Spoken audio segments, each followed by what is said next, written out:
Well, happy Pride, everybody. Got my wings on, my annual thing that I do. My wings and my wand. A rare vertical video for you. You'll know why later when I marry this to something else. But the week just ended. All right. Have a good day off, y'all. Enjoy yours. Yeah. Anyway, so Pride. Why does it matter? Why is it important? Well, here's the thing. My entire life, all 64 years of my life, people have been making laws to stop me from existing. And I and people like me have had to fight tooth and nail to exist as we are. Minding my own, doing my thing. Why isn't there straight pride? When they start making laws stopping you from existing, we'll give you straight pride. How's that? So in the meanwhile, pride matters. Showing up and being visible like this in Midtown matters. Now, I live in Midtown. Hi, Chuck. Hi, baby. I live in Midtown Manhattan. I can get away with this. I don't know that I'd be able to get away with this in a cornfield in the Midwest, but bless everybody that does exactly that. So, it matters to be visible and to show up and be proud of the fact that I have gotten past the fear. Let's talk about that. My whole life, from birth, I don't fault my parents in any way, but I will tell you, excuse me, but I will tell you, this is when it's going to get serious and I'm going to look like this.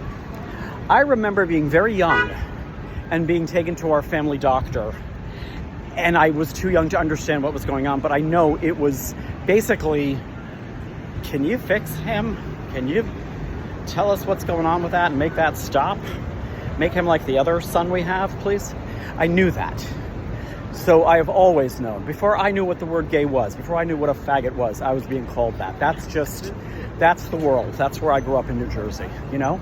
So for any person who is not just standard heterosexual, where you don't have to consider coming out or owning anything, it takes courage and strength to say, no, I'm going to live authentically, or as authentically as I can.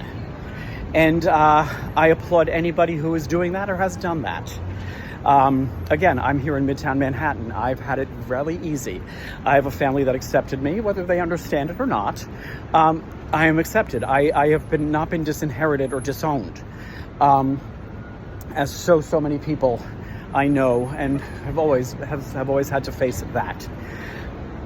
So to be proud of all of this and who I am and the journey I've been on, and to applaud everyone else on that journey too, is a lot. Now, again, lots of opposition, always, my entire existence, opposition, usually couched in religion. Here's something interesting. Look this up for yourselves. The word homosexuality, or any reference to it, was never even in the Bible. You know those words that Jesus said directly and put on paper in English? Wasn't even in there until the 1940s. Interesting. But that's what Jesus said. So couched in that, you're going to hell, you're condemned, you're damned, you should be put to death. Wow. It's always been human nature to kill off the thing that's not like you, right? That's just, well, it's men really. I don't see women doing it so much, but kill off what's not exactly like you. And the easiest way to do that is to couch it in, 'cause God said. All right. You know what? I do know that the Bible also says something about adulterers should be stoned to death. Oh, never mind. We're not talking about that. Okay. Pick and choose. I'm going to go with one sentence that I also know that is somewhere in that Bible. Live and let live. And I'm going to live. And I'm going to do my best to let live. And if it's your fear of our joy that's going on here. It's your fear of our joy. We will not be stopped. You don't have to listen, if you don't like gay marriage, don't get gay married. Don't accept my proposal when I propose to you. Don't. It's fine. Don't get gay married. It's very simple, really. Live and let live. So anyways, there's my spiel for today. This is all I'm doing for Pride, really. I did the matinee today, but I'm dressed like this for several years now. This is my fit for the day, me and my wand. Just out and about, being out and about. So for the matinee, though, as I've done at other shows, and you all know this about me, let's cross over to the shady side. I've had enough. I have sneakily gotten to be our cruise director again at Operation Mincemeat. And part of that was something I've also done at other shows before, was organize a Pride dance. Because we're all doing the matinee. We're not able to go down to the march or the parade or the party or tonight a lot of folks will go out. The young people, I'm going to go be proud on my couch. And good for them. But what we can do is, can we have the stage for one song before we open the auditorium to the audience and do one dance for everybody? Everybody come on down, gay, straight, everybody, allies, whoever wants to come down and celebrate together. And being a theater, of course, everyone will do that. It's rare that you'll find anybody there who's like, I'm not going anywhere near that queer shit. It's a theater. So that's kind of what happens. So anyways, being a Democratic cruise director, all right, friends, write down your suggestions of what song we should dance to today. Everybody write down their suggestions. All right, friends, here are the suggestions. Now everybody vote on what song it's going to be. And I didn't tell anybody what the answer was.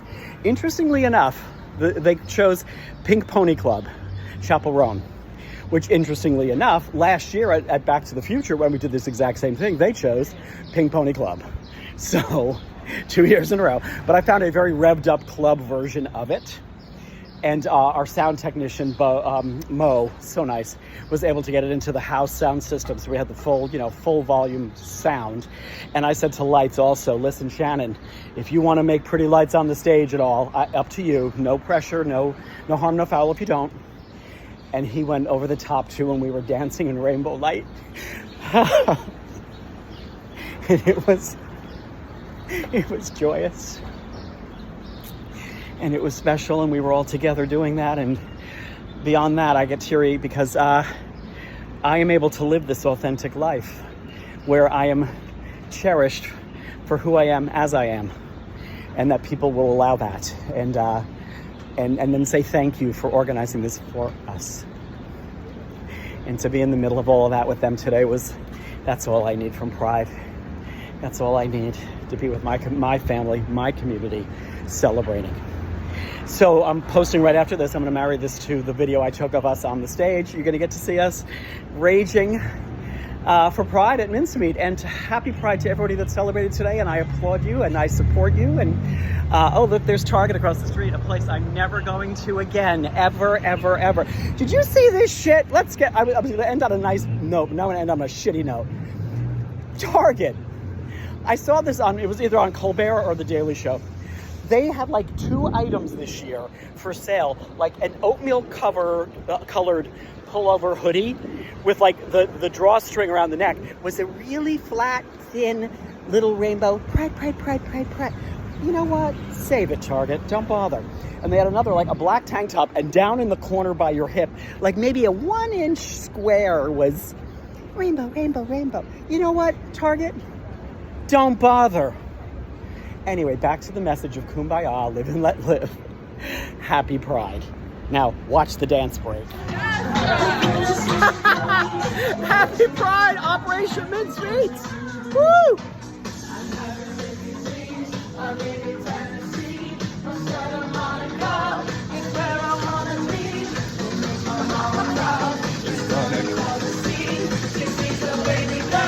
I know she's gonna scream.